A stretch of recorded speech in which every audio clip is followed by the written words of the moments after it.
ये है एरिया। जाते हुए कलाम से अगर कमरार की तरफ आएँ तो बहुत टफ रोड है।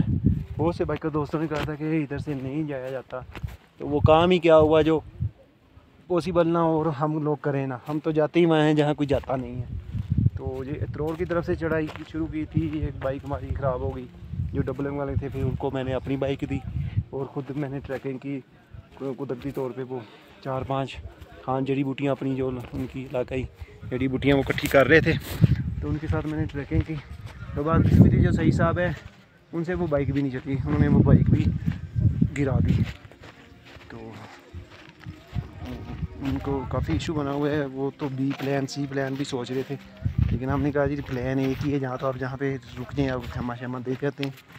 तो हम ऊपर से कमरार से चक्कर लगा के आते हैं। तो ये टॉप है। अब यहाँ से नीचे उतराई है, चढ़ाई नहीं है। चढ़ाई इतरोड़ से इतनी टफ थी कि सोच है। अच्छा माहौल था जी, मज़ेदार है। यहाँ पे ये 2-3 होटल भी हैं छोटे छोटे, और वो यहाँ से सामान वगैरह मिल जाता है, लेकिन मिलता है फास्ट के लिए, बहुत फास्ट के लिए। देखो हमारे सब टूरिस्ट आए हुए हैं काफ़ी दूर, म्यूज़िक चल रहा है। अल्लाह हाफ़िज़।